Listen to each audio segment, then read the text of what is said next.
Takulandirani ku AMTV Malawi kuchimake kwa nkhani zenizeni. Ngati nkhani imeneyo kuno kulibe, dziwani kuti nkhani imeneyo ndi yabodza.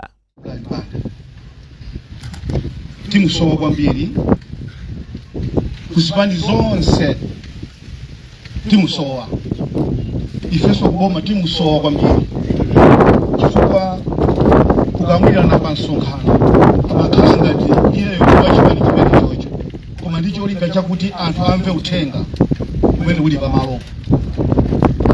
Timusowa kwambiri Brown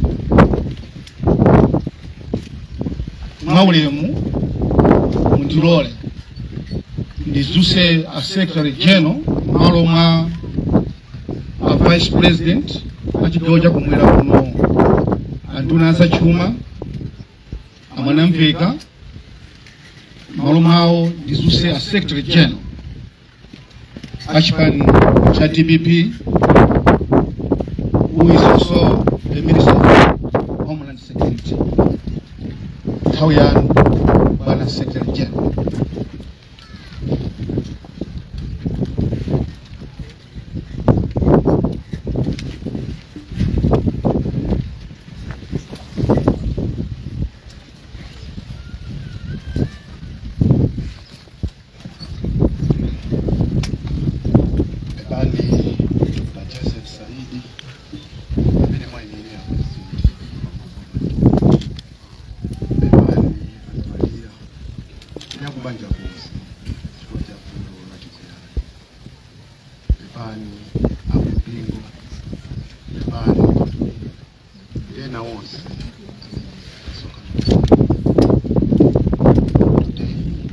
Together with heavy heads to say farewell to Brian Panda, his son, a father, a colleague, a friend, and one of Malawi's most celebrated voices.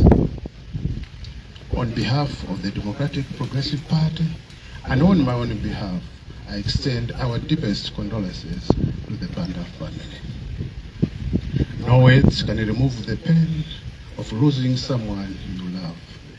No speech can fill the chair that is steadily empty.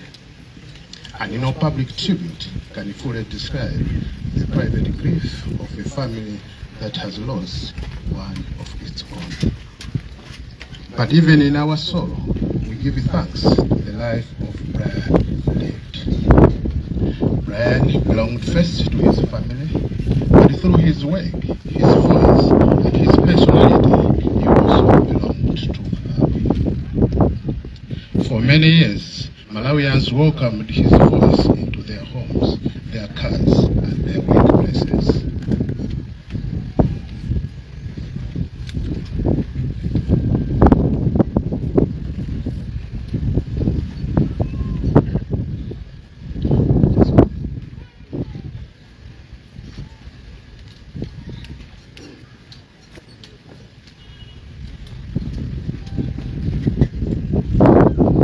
He questioned, he challenged, he entertained, and above all, he communicated with the nation. Brian understood the power of communication.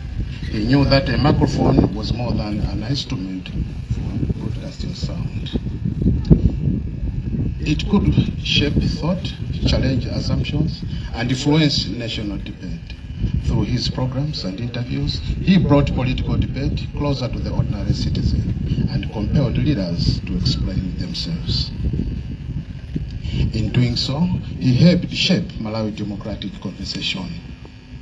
As the Democratic Progressive Party, we remember with gratitude the platforms Brian provided for our leaders and our ideas. At times, he challenged us. At times, he tested us.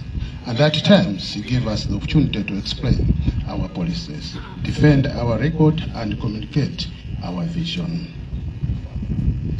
Our party benefited from these platforms, not because Brian belonged to the DPP, but because he believed political ideas should be questioned, heard, and judged by the people. That is part of his legacy. A stronger democracy needs journalists who are prepared to ask leaders are prepared to answer, and the citizens who are free to decide. Brian helped make that conversation possible. At the time of his passing, he was serving as a Director General of the Malawi Broadcasting Corporation. His death on 8th August 2026, following a short illness, came far too suddenly. Fellow mourners, death reminds us that life is not measured by the years we are given, but what we do with the years God given us. Brian has left us when there was still much to do and much to contribute. That is what makes this loss so painful. But while death has silenced his physical voice, it cannot erase his contribution. The debates he shaped remain, the people he inspired remain, and the mark he made on Malawians' media and public life remains. Today, we mourn Brian not merely because he had an important public position. We mourn a human being. Politics passes, positions pass, titles pass, but service, courage, kindness, and the impact we leave in the lives of others endure. Today is not a day for political differences. It is a day for our common humanity. It is a day when Malawi stands together and says to the Panda family, your loss is ours.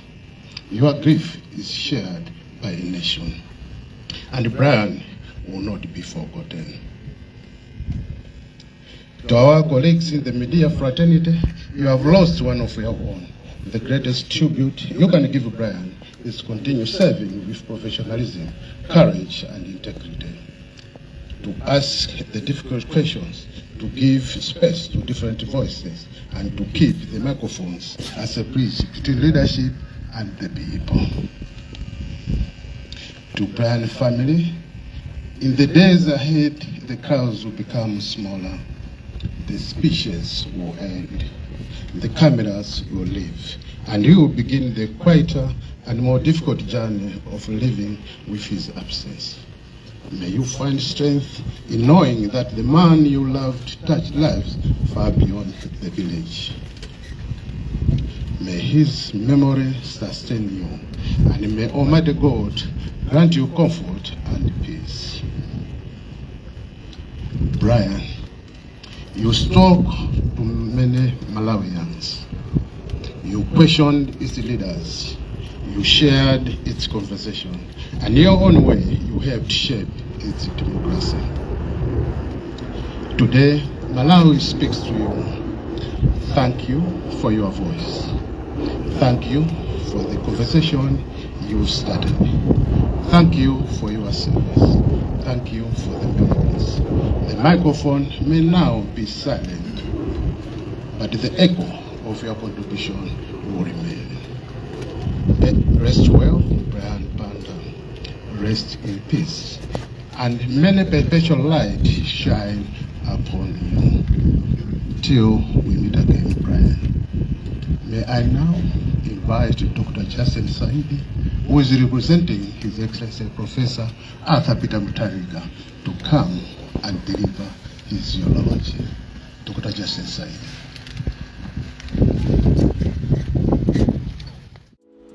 Osaiwala kupanga subscribe ku channel ya AMTV Malawi.